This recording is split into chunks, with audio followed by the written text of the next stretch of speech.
자, 개장 전 꼭 확인해야 할 이슈엔 전략을 통해 확인해 보시죠. 자, 네 분과 함께하겠습니다. LNS홀딩스 김선용 대표, 타케오뉴스 조호진 대표와 하이투자증권 스마트 PB센터 이화진 과장, 그리고 한국경제TV 조현 기자 수고해 주시겠습니다. 네 분 어서 오세요. 자, 전거래일 줄줄이 하락한 2차 전지 소식으로 오늘 이 시간 출발해 봅니다. 지금 미국 정부가 자동차 업계와 노동조합의 요구대로 전기차 도입 속도를 늦추기로 결정했습니다. 이에 따라 전날 2차 전지 업종 주가들은 또 줄줄이 하락하는 모습이었는데요. 과연 2차 전지의 봄날은 언제쯤 올 수 있을지 김선영 대표님, 전날의 2차 전지주 하락 좀 어떻게 보셨습니까? 이게 한 달 전 나온 얘기인데 왜 어제 빠졌을까요? 사실 저는 이거 좀 되게 웃겼었는데, 일단 기사상으로는 미국 정부가 이제 전기차 전환의 정책을 연기한다는 소식이 나왔다라고 하면서 2차 전지 업종의 주가가 어제 하락을 했습니다. 당연히 뭐 우리나라 증권가들은 뭐 계속 고평가 얘기하는데 계속 고평가 얘기하면 그냥 고평가 얘기하러 놔두면 될 것 같고요.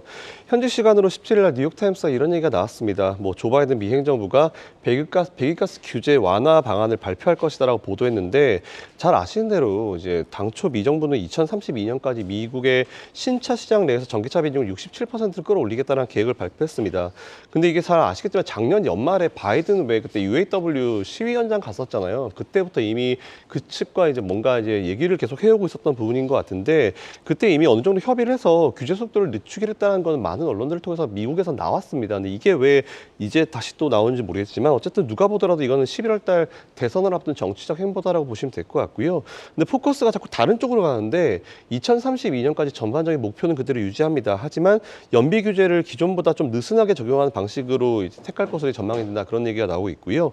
일단 2030년까지 성장 추정치는 하향 가능성이 있다라는 그 정도는 일단 체크해 보시면 좋을 것 같습니다. 이 와중에 국내 2차 전지주들 고평가가 여전하다, 이런 분석도 나왔다고 하던데 그게 어떤 내용입니까? 뭐 경제지표 한두 개 가지고 고평가 하게 되면은 세상에 고평가 아닌 기업 없거든요. 핑계 한두 개 뭐 잡을 수 있는 부분인 것 같고요. 일단 현재 팩트상으로만 봤을 때는 유럽에서도 유로 7 도입을 5년 정도 미뤘습니다. 2035년까지 시행하기로 했던 내연기관차 판매 금지 조치도 이연하는 안을 검토하고 있는데, 사실 저는 처음에 이 얘기 나왔을 때 이게 돼라는 생각을 했었어요. 왜냐하면 잘 아시겠지만 유럽 하면은 독일 하면은 뭐 이제 내연기관차의 강자들만 다 몰려 있는데, 이 차량들이 전기차로 전환 속도가 그만큼 받쳐줘야지만 사실 이것도 가능한 건데, 만약 그게 안 된다라고 하면 당연히 그 기업들 밀어야 됩니다. 왜냐하면 자국 내 산업, 유로존 내 산업을 보호를 해야 되기 때문에 당연히 미룰 수밖에 없는 것이고, 이 얘기는 어떤 얘기냐면은 다른 것보다는 뭐 전기차의 전환 속도가 뭐 느리다 이런 것보다는 제가 봤을 땐 독일 차들이 전기차 전환하는 속도가 그렇게 빠르지 않다라고 좀 보시면 될 것 같습니다. 사실 좀 요건 다른 얘기인데, 어쨌든 그 전환 속도 자체가 좀 많이 느리고, 그리고 제일 문제가 이제 기술력에 대한 부분과 점유율에 대한 부분이 현격하게 밀리고 있으니까 산업을 보호하는 차원에서 좀 뒤로 미루는 느낌, 그렇게 보시는 게 좀 맞는 것 같고요. 다시 돌아와서 2차 전지주들 얼마 전까지는 원래 처음에는 퍼 가지고 뭐라고 했죠. 그러다가 이제 PBR 가지고 뭐라고 하다가 이제는 또 누군가 또 PSR 가지고 뭐라고 하더라고요. 근데 PSR은 이제 매출에 대한 수치만 고려하는 지표입니다. 그래서 기업 전체에 대한 비용 구조에 대한 고려가 전혀 없고, 영업이익률이 낮은 기업한테는 수치가 낮게 나올 수밖에 없는 그런 지표거든요. 근데 영업이익률 당연히 지금 2차 전지주들 재작년에 유럽에서 이제 전쟁 터지면서 원자재 문제 터지면서 이익률이 낮아진 상황인데, 2차 전지 기업들 사정 당연히 알 텐데 PSR 얘기하면서 이제 주가가 뭐 고평가됐다 이런 얘기하는 것 자체는 좀 약점만 부각시킨 분석이라 가지고 저는 이게 심각한 한계가 있다고 생각을 합니다. 그래서 제가 항상 말씀드린 대로 첫 번째로 한두 개 지표 가지고 어떤 한 업종에 대해서 뭐 고평가다 논하는 거는 되게 초보자들이 하는 행동이고요. 최근에 PBR 얘기 나왔을 때 제가 이제 ROE나 아니면 뭐 부채 비율 이런 거 같이 생각하라고 말씀드린 것처럼, 보조 지표는 말 그대로 보조 지표일 뿐입니다. 보조 지표대로 잘 됐으면 우리나라에 다 주식 부자거든요. 이런 건 좀 체크해 보시면 좋을 것 같고요. 두 번째는 제가 항상 말씀드리는 포인트, 제가 재작년에 다들 경기 침체 온다고 했을 때 경기 침체 절대 안 온다라고 얘기했었던 가장 큰 이유, 대기업이 뭐 하고 있는지 보라고 했습니다. 그때 당시에 삼성 투자하고 대기업들 다 투자하고 있는데 오히려 이거를 안 좋게 봤거든요. 근데 항상 기억하실 게 우리나라는 IMF에 트라우마가 있는 국가입니다. 그렇기 때문에 앞으로 경기가 안 좋아질 것 같으면 대기업들 절대 투자 안 하거든요. 대기업 바보 아닙니다. 근데 이재용 부회장은 올해 처음 어디 갔습니까? 삼성 SDI 갔거든요. 2차 전지 갔습니다. 그 이유는 분명히 있을 거라 보고 있고, 지금 아무리 증권가에서 뭐라고 하든지 말든지 간에 대기업들은 앞으로 2, 3년 후에 다가올 미래를 보고 있기 때문에 제가 봤을 때 이거 이제 큰 시장 준비하고 있는 분위기다라고 좀 보시면 될 것 같습니다.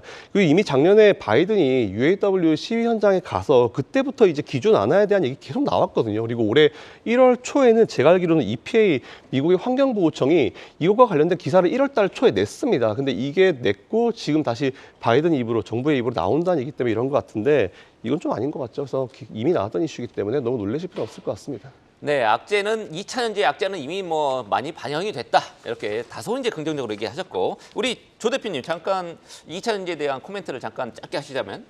그러니까 그 바이든과 트럼프의 지지율 격차가 벌어지니까 해당 뉴스가 이제 증시에 영향을 줬다 이렇게 봅니다. 그러니까 결국은 트럼프가 당선 가능성이 있느냐, 무엇보다 트럼프가 만약에 후보가 안 된다면 니키 헬리가 될 텐데 그러면 사실은 압도적으로 공화당이 당선되는 거니까 이 점도 주시해서 보시면 될 것 같습니다. 네, 살짝 좀 엇갈리는 그런 멘트를 하셨고요. 자, 최근에 증시를 주도했던 저PBR주 열풍, 정부의 정식 발표 이전부터 과열 양상을 보여왔습니다. 그렇다 보니까 정책 효과를 기대하기 어려울 것이라는 관측이 제기되고 있습니다. 과열된 저PBR주에 대한 관심이 AI 관련주와 같은 기술주로 이동할 거다. 이런 전망이 나왔다고 하던데 어떻습니까? 그러니까 지금 저 PBR주가 26일 날 정부에서 이제 발표를 공식적으로 할 건데, 근데 그 전에도 계속 정부가 여기저기서 어제도 뭐 최상목 장관이 나와서 이제 여러 가지 관련된 말씀을 하셨습니다. 그리고 한국거래소에 이제 그 정보 신임위원장도 취임을 하면서 당연히 정부에서도 아마 그런 발맞춰서 할 수 있는 분을 가지고 선택했을 거로 보는데 정 신임위원장도 관련돼서 말씀을 하셨어요. 그래서 결국 저 PBR주는 이제 당분간 더 지속될 거라 보는데 어저께 같은 경우 이제 보시면은 공기업과 관련된 저 PBR주가 그 상한가를 쳤습니다. 그래서 저도 그걸 보면서 저도 이걸 놓쳤구나. 왜냐하면 당연히 정부에서 입김이 더 강화될 수 있는 기업 중에 공기업인데 공기업 중에서 저 PBR주가 있다면 이런 흐름에서 당연히 그 편승해서 올라갈 거라 생각했는데 지역 난방공사 상한가를 쳤고 한국가스공사 같은 경우는 13% 올랐거든요. 이런 관점에서 저 PBR주는 계속 갈 수 있다. 근데 어떤 지적이 나왔냐면 보통 뉴스에 나오면은 이제 그 주가가 하락하는 경우가 있으니까 26일 날 정부의 세부 지침 발표되면 관련 주가들이 떨어지고 관련 주가 떨어지면 그다음에 이게 테마주라고 본다면 어떤 테마 올라설 거냐라는 관점에서 AI가 아니겠냐라는 이제 기사가 나왔던 것입니다. 근데 저는 두 가지를 나눠서 봤을 때 저 PBR주가 정부에서 26일 날 발표를 할지라도 저는 그래도 어느 정도 유지될 거라고 봅니다. 이유가 무엇이냐면 일본 같은 경우 보면은 일본이 저 PBR주 기업 개선 명령 갖다가 지속적으로 하면서 니케이 2호 같은 경우 뭐 몇십 년 만에 최고치를 찍지 않았습니까?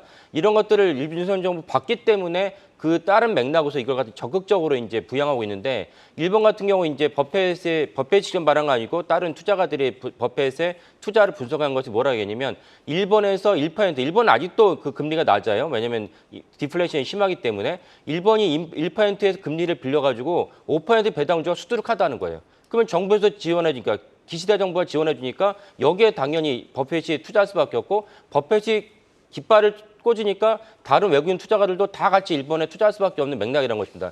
이거를 본 윤석열 정부가 가만히 있겠느냐라고 저는 보는 것이고 이것과 무관하게 AI 기술주는 여전히 유효하다 봅니다. 왜냐하면 엔비디아가 21일 날인가 발표를 하는데 엔비디아가 고평가 저평가라는 논란이 있어요. 근데 고평가 저평가 논란인데 그 BOA 그러니까 뱅크 오브 아메리카가 뭐라고 발표를 했냐면은 그 엔비디아의 이번 말고도 과거의 PER을 보면은 지금 PER이 지금 중간대라는 거예요. 중간대인데 그럼 지금 이제 엔비디아가 고평가로 한다면 과거에 닷컴 버블로 봤을 때 닷컴 버블의 처음에 초기에 3년 정도는 계속 주가가 올라갈 수밖에 없다. 그러면 지금이 그 3년이 초기에 3년이 됐냐? 작년부터 엔비디아랑 그 AI가 올라갔거든요. 그러면 아직도 더 올라갈 가능성이 높다라고 이제 뱅크 오브 아메리카 전망을 했어요. 저도 거기에 동의를 하고 그다음에 거기에 실적이 좋아지니까 이제 PER이 조금 떨어지는 그렇죠. 거죠. 그러니까 제가 그 부분을 말씀드린 게 닷컴 버블에서는 실적이 없었어요. 누구나 다 밝은 꿈을 꿨는데 그 혹시 작년에 있었던 재벌집 막내 아들을 보신 분들 기억나시는데 새로운 다이얼 패드가 거기 나왔거든요. 새로운 다이얼 패드 갖고 우리가 앞으로 인터넷으로 전화를 한대라고 했는데 그때는 아시는 분도 있지만은 인터넷 전화할 수 있는 인프라가 구축되지 않았어요. 근데도 불구하고 그거 가지고 주가 엄청 올라갔던 그것과 지금 그 엔비디아의 챗 GPT는 완전 실체가 다르다. 그런 관점에서 더 올라갈 가능성이 높다. 그렇다면 챗 GPT와 관련된 주가들도 여전히 이제 그 아까 말씀드린 저 PBR주와 무관하게 올라갈 여지가 더 높지 않냐라고 저는 보고 있습니다. 좀 저 PBR 관련주 일부도 오르고 챗 GPT 관련주 일부도 오른다 이렇게 보시는 건가요? 그렇죠. 그러니까 2,650일 연초에 어저께 올라갔는데 그거 말고도 외국인 수급이 계속 유입이 되면은 우리나라 코스피와 코스닥에 대한 붐업은 더 이루어지지 않겠나라고 생각을 합니다. 옛날에 새로운 기술 말씀하셔가지고 새로운 기술 때문에 참 여러 가지 가정 파탄도 많이 나고 그랬었는데 예. 뭐 한 20년 전입니다. 예, 예. 예. 네, 알겠습니다. 자, 이렇게 AI주에 대한 호재는 쏟아지고 있습니다. 저 PBR과 달리 AI 쪽은 또 AI 쪽 나름대로 열심히 지금 에너지를 응축하고 있는데요. 지난주는 오픈 AI의 인공지능 시스템 소라가 등장하면서 또 한 번 업계가 들썩이기 시작했습니다. AI 관련주 탑픽도 한번 살펴보고 싶은데 이화진 과장님 어떤 종목 보세요? 일단은 뭐 제주 반도체나 좀 가온치스 좀 생각을 하고 있고요. 물론 이번 SK 하이닉스 IR에서도 얘기했다시피 사실 온디바이스 AI 같은 경우는 올해가 이제 초입 단계고 내년부터 이제 수요가 폭발적으로 일어나는 시기입니다.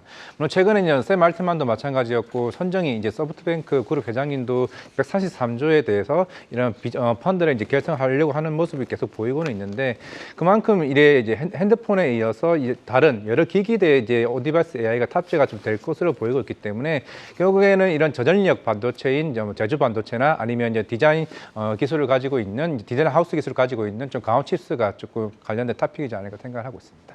네, 알겠습니다. 가온칩스, 제주반도체도 한번 주목해보죠. 이번에는 증권부 조현 기자가 가져온 소식 한번 살펴보도록 하겠습니다. 연초 증권사들이 아주 동분서주합니다. 초대형 IB는 새로운 영토 넓히기에 나섰고요. 종투사 10호에 도전하는 증권사도 있는데요. 또 놀라운 건 미국 주식 플랫폼이 국내 시장 진출을 타진하고 있다는데 쫙 한번 정리를 해볼까요? 네, 먼저 미국 주식 투자하신다면 한번 들어보셨을 수도 있습니다. 로빈후드와 함께 미국 모바일 증권거래 플랫폼 뭐 탑2라고 불리는 위블인데요. 위블요? 네, 차트가- 광고 엄청나게 했던 그렇습니다. 업체입니다. 차트가 좀 잘 돼 있어서 서학개미들도 많이 이제 투자할 때 이렇게 정보를 보시는 용도로 쓰시는 것으로 알고 있습니다. 그래서 현재 위블이 금융위원회에 국내 증권 중개업 정식 인가 신청 바로 이전 단계인 사전 협의에 착수한 것으로 알려졌습니다. 그러니까 아직 신청서를 낸 것은 아닌데 국내 법규 등에 대한 사전 문의를 한 것입니다. 그래서 앞서 위블은 지난 2022년에 홍콩과 싱가포르, 일본에 이어서 네 번째 해외 법인으로 위블 코리아 준비 법인을 설립한 바 있습니다. 그래서 위블이 인가를 받게 된다면 국내 개인 투자자 대상으로 리테일 사업에 직접 진출하는 첫 번째 외국계 증권사가 될 전망입니다. 유안타 같은 경우는 이제 동양증권을 인수를 했고요. 그래서 당국의 분위기도 긍정적입니다. 그러니까 이전에 토스증권이나 카카오페이증권이 손쉬운 투자 이렇게 외치면서 어떻게 보면 벤치마크한 것 중에 하나가 위블이었는데 정보를 좀 직관적으로 제공하고 투자 기법도 다양하다 이런 장점들이 있어서 경쟁을 불러일으킬 어떤 이제 매개 역할을 할 수 있지 않겠냐 이런 기대가 있고요. 금융감독원 관계자는 금융위를 통해서 이제 정식적인 심사 요청이 들어오면 대주주 요건 등 인가 심사를 진행하고 이후 최종 결정은 금융위가 할 것이다 이렇게 말했습니다. 수수료를 낮추면 개인 투자 입장에서 뭐 나쁠 게 없겠죠. 네. 일단 서학 개미들, 해외 주식 투자하는 개미들은 아주 반길 것 같습니다. 하지만 경쟁사인 국내 증권사들 걱정이 조금 되겠죠. 우리 이런 가운데 우리 국내 초대형 IB는 종합 투자 계좌 일명 IMA 인가 취득을 준비하고 있다고 하던데 IMA 뭡니까? 네, 그러니까 인베스트먼트 매니지먼트 어카운트의 약자인데 말 그대로 종합 투자 계좌입니다. 투자자에게 원금을 보장하면서 수탁금 70% 이상을 기업 금융에 투자할 수 있는 이른바 투자 통장인데요. 그러니까 CMA는 MMF 같은 이제 단기 상품에 투자해서 약정된 수익률을 제공하는데 IMA의 핵심은 증권사가 원금 보장 의무를 진다는 것 그리고 수익은 실적에 따라 받게 됩니다. 예탁받은 자금을 기업 대출이나 회사채에 투자할 수 있다는 장점이 있습니다. 그러니까 투자자로서는 은행의 예금 계좌처럼 안전판 위에서 은행 금리 이상의 이익을 얻을 수 있는 것이죠. 그래서 자본 규모 8조 원이 넘는 대형 증권사가 IMA 개설 인가를 신청할 수 있는데요. 현재 미래에셋증권과 한국투자증권이 이 기준을 충족하는데 이 중에 한국투자증권이 IMA 신청을 검토하고 있는 것으로 알려졌습니다. 한투증권 측은 이제 요건을 갖춘 만큼 실무부서에서 다양한 각도로 검토하고 있는 단계다 이렇게 말을 했습니다. 하지만 이에 앞서서 우선되어야 되는 게 하나 있는데요. 바로 정부의 제도 기반 마련입니다. 그러니까 초대형 IB 육성 정책이 나온 지 8년이 지났는데 아직 시행세치, 그러니까 가이드라인이 정해지지 않았습니다. 그래서 투자 대상에서 기업을 구체적으로 어디까지 할 것인지 그리고 예치금 보호 장치 또 원금 손실 가능성에 대한 대응 절차나 규율 체계를 어떻게 할 것인지에 대한 가이드라인이 세워져야 하고요. 이에 대해서 감독당국은 정부와 업계가 논의를 시작 시작한다면 이를 위한 상당한 밑작업은 준비되어 있다. 이렇게 말했습니다. 이 건전성 이슈가 우려되긴 합니다만 기업의 모험 자본 공급이라는 측면에선 굉장히 긍정적인 것 같습니다. 또 이외에도 인가를 도전하는 증권사들이 있나요? 좀 정리 부탁드리겠습니다. 네. 가장 열심히 달리는 곳은 대신증권입니다. 대신증권은 오는 4월 종합금융투자사업자, 그러니까 종투사 신청을 앞두고 있는데요. 또 연내 초대형 IB 인가까지 좀 목표를 하고 있습니다. 10호 종투사 유력한 후보로 꼽히고 있고요. 그다음에 이제 넥스트 초대형 IB 후보로, 그러니까 초대형 IB 6호 후보로 키움증권과 하나증권이 있습니다. 키움증권은 사실 지난해 좀 시도를 해봤는데 영풍재지 미수금 사태 등 내부 통제 이슈가 있었죠. 그리고 하나증권도 좀 부진한 실적 개선이 관건이라 진단입니다. 한편 우리금융은 증권업 재건 방향을 소형사 인수, 그다음에 우리종금과 합병으로 바꾸었습니다. 한국포스증권 최종 딜이 임박했다는 관측인데요. 좀 빠르면 이달 말, 늦어도 3월 내에는 가시적인 결과가 나올 것으로 보입니다. 네, 이어서 폴더블폰 시장 이야기로 눈을 돌려보겠습니다. 삼성 주도로 폴더블폰 시장이 빠르게 성장하고 있죠. 중고업체들도 지금 폴더블폰 생산 많이 하고 있습니다. 애플은 안 하고 있죠. 애플이 화면 내구성 문제로 폴더블 아이폰 개발 중단했다라는 외신 보도가 어제 나왔었습니다. 일각에서는 애플이 2026년은 돼야 판매가 가능할 거다 이런 얘기도 있는데 조금 헷갈리죠. 이화진 과장님 정확한 설명 부탁드립니다. 네, 일단 삼성전자가 이제 폴더블 시장을 내놓은 지 한 5년 정도 이제 지났습니다. 물론 애플도 사실 한 적어도 1, 2년 이상은 계속 꾸준히 이제 연구를 좀 해왔었고, 지난주에 이제 애플에서 이제 폴더블을 생산할 수 있다라고 얘기가 나오면서 지난주에 좀 관련주들이 좀 많이 올랐었는데, 물론 어제 관련된 노이즈 기사들이 나왔고 오늘 오전에도 얘기가 나왔습니다만은, 물론 이제 애플에서 최근에 시판된 갤럭시 폴드나 화웨이나 이제 샤오미에 관련된 기종들을 실제로 내구성 테스트를 했었는데, 물론 여기서 이제 내구성 테스트를 하다가 하나가 깨졌거나 이제 불량이 나오게 되면서, 물론 어제 중국 쪽에서 여러 인플루언서나 여기서 이제 애플이 폴더블 생산을 중단할 수 있다 얘기가 나오게 되면서 어제 좀 관련주들이 많이 빠졌는데, 물론 이게 저도 이제 예전에 이제 폴더블 관련 회사들 이제 탐방을 여러 번 좀 다녀왔었는데, 여기는 아이패드 위주로 먼저 일단 생산을 한다라고 얘기는 계속 꾸준히 나왔습니다. 이게 2025년 연말이나 아니면 2026년이나 얘기는 계속 꾸준히 일단 나왔었던 부분이고, 결국 이제 애플 입장에서도 물론 아이폰의 판매가 계속 꾸준히 속도가 줄어들게 되면서 그만큼 폼팩터의 변화가 계속 꾸준히 변경할 수밖에 없는 상황이고, 올해도 물론 아이폰 16 같은 경우가 이제 온 디바이스 AI로 바뀌면서 결국 애플 팀 쿡 CEO 입장에서도 분명히 이쪽에 대한 생각을 계속 꾸준히 할 수 있을 것으로 보이고 있습니다. 결국에는 이런 내구성 테스트에 대한 부분들이 계속 꾸준히 지금 테스트를 할 것으로 보이고 있기 때문에 중단되는 이슈는 제가 봤을 때는 조금 시기상조다. 결국에는 조금 시간이 좀 필요하지 않을까라고 생각을 하고 있습니다.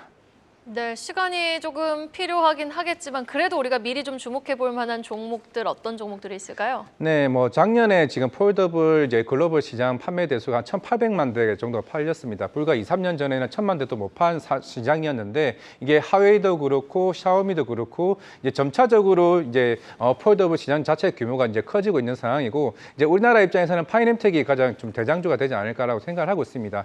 이미 작년까지는 내장 사업에 이제 힌지 이쪽에 대한 매출이 나왔었고, 올해부터는 이제 외장 힌지까지 사업에 들어가는 부분이 있기 때문에, 물론 보통 밴드 한 3호나 2호나까지 얘기가 나오고는 있습니다만은, 작년 같은 경우는 수요일에 대한 부분이 조금씩 이제 늦어지는 추세는 있었지만은, 올해 같은 경우는 특히 파이넴텍은 이제 중국 쪽에서도 공급을 꾸준히 이제 하고 있는 상황이고, 아마 내년 말에 아이패드가 본격적으로 폴더블 시장에 뛰어든다라고 하게 되면, 물론 이제 시장에서는 아시아 기업 중에 하나라고 얘기하고 있다라고는 하겠지만은, 결국에는 중국과 특히 삼성전자 쪽에 내장과 힌지 가 들어가는 사업인 파이넴텍이 아마 애플 쪽에 가장 큰 수혜가 되지 않을까라고 생각을 하고 있습니다. 네, 알겠습니다. 애플의 폴더블폰 2026년 9월 출시가 유력하다고 하니까요. 관련해서 지켜볼 만한 폴더블폰 관련주까지 정리해 주셨습니다. 계속해서 가장 빠른 리포트와 공시도 확인해보고 오시죠. 박정원 캐스터가 준비하고 있습니다. 오늘 아침에 나온 리포트 정리해드리는 가장 빠른 리포트 앤 공시 시간입니다. 오늘은 상향 조정 리포트들도 있었고 하향 조정 리포트들도 많았는데요. 이 시간 통해서 함께 만나보시죠. 첫 번째는 현대모비스입니다. 수소 연료전지 사업이 현대차로 양도된 가운데 현대모비스의 단기적인 손익은 개선될 전망으로 드러났고요. 하나증권은 목표가를 28만 원으로 상향 조정했습니다. 다음 종목은 GS건설인데요. 4분기 1,937억 원의 영업 손실을 기록하면서 적 적자 전환하는 등 부진한 실적을 발표했습니다. 하지만 상승 잠재력이 높은 PBR 구간에 돌입했다는 분석이 나왔는데요. 수익성과 유동성, 시장 환경 등 개선이 필요하지만 여전한 포텐셜에 대신증권은 목표가를 16,000원으로 올려 잡았습니다. 이어서 나스미디어입니다. NH투자증권은 나스미디어에 대해서 이제 보여줄 시간이라면서 OTT 광고 대행과 AI 기술 활용을 통한 높은 매출 성장 여력을 주목했고요. 비용 증가세가 가파르지만 중장기적인 성장 기대감은 긍정적이라면서 목표 주가를 32,000원으로 상향 조정했습니다. 이번에는 목표가가 하향 조정된 리포트들도 만나볼까요? 오늘 하나증권은 BH에 대한 목표가 하향 리포트를 발행했습니다. 4분기 실적 부진을 겪었지만 올해는 스마트폰 외의 비중은 추가적으로 확대될 거라고 예상되는 가운데 특히 IT용 OLED 매출액이 시작될 거라고 전망을 했고요. 그럼에도 불구하고 올해 EPS가 하향 조정되면서 목표 주가도 27,000원으로 내려잡은 모습이 포착됐습니다. 마지막으로 CS 윈드 리포트입니다. 블라트 인수와 미국 해상풍력 확대에 따른 외형 성장은 기대가 되지만 수익성 개선은 확인이 필요하다는 의견이 나왔고요. 또 올해 실적 추정치가 하향되면서 상승 여력마저 감소했다며 다울투자증권은 투자 의견을 중립으로 내렸고 목표 주가도 65,000원으로 하향 조정한 점이 특징적이었습니다. 이렇게 오늘 아침에 나온 리포트들 참고하셔서 오늘도 성공 투자하시기 바랍니다. 지금까지 가장 빠른 리포트앤공시 박정원이었습니다. 자, 다음 소식 바로 확인해 보시죠. 여러분은 라면 얼마나 자주 드십니까? 이제는 전 세계인이 즐기는 K라면, 그 펄펄 끓는 인기에 국내 라면 빅3 제조사인 농심, 삼양식품, 오뚜기가 역대 최대 실적을 달성했다고 하는데요. 당분간은 호실적이 계속될 것이란 전망입니다. 자, 김선영 대표님, 기업별 실적 먼저 정리해 주실까요? 네, 뭐 말씀하신 대로 이제 인기가 계속되는 분위기가 앞으로는 이어질 것 같습니다. 뭐 빠르게 살펴보면은 농심 같은 경우는 매출액과 영업이익이 각각 YOY 대비해서 9% 그리고 89.1% 증가했고요. 영업이익이 많이 증가했죠. 두 번째로 삼양식품 같은 경우도 매출액이 31%고 영업이익이 62%가 증가했습니다. 영업이익 많이 증가했고요. 제가 영업이익 증가한 이유 잠시 후에 말씀드리겠습니다. 그리고 오뚜기 같은 경우도 매출액이 8.5% 그리고 영업이익이 37.3% 올랐던 것처럼 세 개 기업이 영업이익이 좀 크게 눈에 띄어 올랐다는 부분이 포인트인 것 같습니다. 네, 매출도 늘고 영업이익도 늘고 다 좋아졌는데 이 실적에서 가장 중요한 게 뭐죠? 일단 여기까지만 보게 되면 이제 그저 3사들이 열심히 해서 잘 팔아서 그렇구나라고 생각할 수 있을 것 같은데 제가 사실은 재작년이죠. 러시아 우크라이나 이슈가 발생했을 때 우리 시간을 통해서 이런 말씀 드린 적이 있습니다. 인플레이션이 과연 안 좋기만 한 것인가라는 말씀을 드린 적이 있는데 맞아요. 잘 아시는 대로 이제 인플레이션이 발생하게 되면은 모든 원자재 가격이 다 올라갑니다. 근데 이게 어떻게 기업 입장에서 보면은 굉장히 제품의 가격을 올릴 수 있는 좋은 핑계가 되거든요. 특히 미국에서는 정말 올리기 어려운 재화가 하나 있는데 코카콜라입니다. 코카콜라는 가격 조금만 올려버리면 바로 이제 대체제인 펩시로 이제 수요가 튀어버리는 현상이 발생하는데 인플레이션이 올라가면서 이제 코카콜라도 가격을 올리니까 오히려 소비자들이 어쩔 수 없구나라는 이런 심리가 많이 반영이 되더라고요. 근데 재밌는 거는 이런 인플레이션이 발생하는데 이게 평생 가겠습니까? 라는 말씀을 제가 드리면서 이게 어느 순간 영업이익 폭발로 이어질 것이다라는 말씀을 드렸는데 일단은 판매하는 재화를 똑같이 팔아도 금액이 올라가니까 매출액이 증가합니다. 근데 당연히 이제 비용이 올라가니까 당연히 작년, 재작년 같은 경우는 영업이익이 떨어질 수밖에 없었어요. 근데 이거 일시적인 부분이고 버티시라는 말씀드렸었는데 그 이후에 원자재 가격이 떨어지기 시작하면서 이제 영업이익이 많이 남는 거죠. 근데 문제가 뭐냐면은 대기업들이 한번 올렸었던 가격을 다시 내릴 것인가? 저는 그때 뭐라고 그랬냐면 절대 내리지 않을 것입니다라고 말씀드렸고 안 내리죠. 정부에서 내리라 했는데 살짝 내리는 이제 척만 했지 사실 내린 거 없습니다. 그러니까 제가 봤을 때는 이 부분이 중요한 것 같고요. 일단 실적에 대한 부분, 특히 원가율을 좀 볼 필요가 있을 것 같은데 농심 같은 경우는 지난 3분기 기준으로 원가율이 69.4%입니다. 그리고 오뚜기도 81.9%, 삼양식품은 65.1%인데 되게 재밌는 거는 이제 러시아 우크라이나 이슈가 발생하기 전 2019년과 비교를 해보면은 이제 농심 같은 경우는 원가율이 69.4% 똑같습니다. 지금과 그 전이 똑같고요. 그리고 삼양식품 같은 경우는 71.1% 그리고 오뚜기는 82.7% 오히려 원가율이 러시아 우크라이나 이슈 이전의 상황 그리고 이제 이전보다 더 회복이 됐거나 오히려 더 개선이 된 부분을 볼 수 있어요. 그렇기 때문에 가격은 안 떨굴 겁니다. 하지만 원가율은 개선이 됐기 때문에 이 영업이익이 높은 부분은 당분간 이어질 수 있을 것 같고 지금부터는 얼마나 장사 잘하냐, 즉 매출이 많이 유지가 되는지가 중요한 것 같습니다. 어쨌든 이 부분 체크하셔가지고 투자해보시면 좋을 것 같은데 이거는 비단 라면은 바로 이제 표가 나지만 다른 업종도 마찬가지입니다. 이제 러시아 우크라이나 이슈 있었을 때 원자재 가격이 올랐던 업종들은 다 이런 현상 나올 거거든요. 그렇기 때문에 그 부분 체크해보시면 좋을 것 같습니다. 네, 삼양식품의 매출 원가율이 특히 낮네요. 자, 이어서 원전업계 상황도 살펴보겠습니다. 국내외에서 동시자발적으로 신규 원전 사업이 추진되면서 투자 심리도 움직이고 있죠. 자, 조현 기자와 함께 살펴볼 텐데 먼저 정부가 이제 조만간에 11차 전력수급 기본계획 2년마다 내놓는 계획입니다. 이거보다 이제 에너지 기본계획 5년마다 내놓는 계획이 더 중요하긴 합니다만 이제 조만간에 나온다는 게 중요하죠. 신규 원전 건설에 대한 관심 지금 굉장히 뜨겁죠. 그렇습니다. 최대 관심사가 바로 신규 원전 몇 기나 건설할 거냐인데요. 적어도 2기 그리고 많게는 한 4기 정도까지 예상을 하고 있습니다. 최근 데이터 센터나 전기차 사용이 급증하면서 폭증하는 이 전력 수요를 감당하기 위해서는 신규 원전을 지어야 한다 이런 목소리가 높고요. 당초 이달 말에 발표될 것으로 예상이 됐는데 지금 임시국회가 진행 중이죠. 여기에 사용 해경료 그러니까 고준위 방패물 관련 특별법이 발의돼서 심의 중인데 물론 총선을 앞두고 법안 통과가 쉽지는 않아 보입니다만 정책과 무관하지 않아서 좀 지켜보는 모습이고요. 한국전력 어제 10% 한전 KPS는 8% 넘게 올랐죠. 물론 저PBR주로 묶이기도 했습니다만 실적 개선과 또 신규 원전 증설 전망까지 호재로 작용했습니다. 한전은 이달 들어서 13거래일 연속 외국인 순매수 이어지고 있습니다. 또 시장이 주목하는 것은 해외 수주인데요. 이 대형 원전의 경우 체코와 폴란드를 중심으로 K 원전 수출을 추진하고 있죠. 언제 좀 가시화가 되는 겁니까? 네, 체코 프로젝트의 경우 우선 협상자 선정이 6월입니다. 앞서 지난달 31일에 중간 결과를 발표했는데 여기서 강력한 후보 중에 하나인 미국의 웨스팅하우스가 탈락을 했습니다. 이제 한국과 프랑스의 2파전으로 좁혀졌는데요. 여기에 체코 정부가 기존 1기 건설에서 최대 4기로 원전 건설 규모를 대폭 확대한 것도 호재입니다. 전체 규모가 약 30조 원에 육박할 것으로 보이는데요. 2009년 아랍에미리트 이후 15년 만에 대규모 수주가 좀 기대된다 이렇게 기대감이 부풀고 있습니다. 아울러 폴란드 원전 수출도 호조세입니다. 2기를 원전을 건설을 하고 약 15조 원 규모인데요. 한수원이 폴란드 측과 지분 투자를 통해서 설립한 특수 목적법인으로 공동사업 개발 진행하고 있습니다. 다만 실적에 반영되기까지 조금 시간이 필요할 것으로 보이고요. 또 불가리아에서는 현대건설이 종합시공 맡을 것이 유력하다 이런 보도가 나왔습니다. 불가리아 원전 역시 한 19조 원에 가까운 규모인데 이르면 다음 주에 최종 사업자 선정이 발표될 것으로 보여서 이 또한 주목해 보시면 좋을 것 같습니다. 네, 지금 우리 불가리아에서 현대건설이 원전 사업에 원자로 추가 건설을 맡을 것이 유력하다. 이 부분도 설명했습니까? 네, 그렇습니다. 네, 그렇으면 다 이제 잘 하셨습니다. 자, 이어서 우리 이화진 과장한테 오늘장 체크 포인트가 뭔지 여러분들 굉장히 관심이 있으시죠? 지금 8시 20분 막 지나고 있습니다. 8시 21분.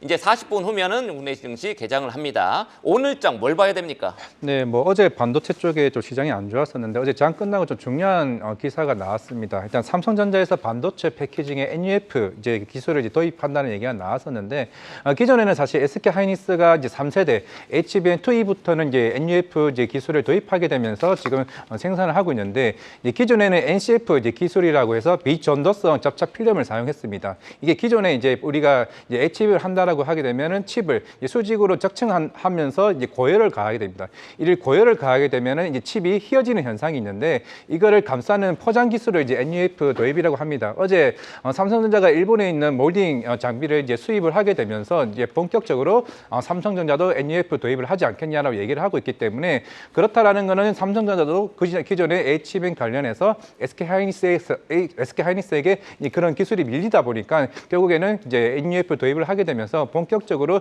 이쪽 시장에 이제 진출을 하지 않을까라고 생각을 하고 있기 때문에 오늘 같은 경우에 만약에 반도체 쪽에 관련해서 강한 상승 흐름이 나온다라고 하게 되면은 TSB 이제 공정 관련된 한미 반도체나 인텍플렉스, PSK 홀딩스와 같은 관련주들이 오늘 시장에서 좀 관심을 갖지 않을까 좀 생각을 하고 있습니다.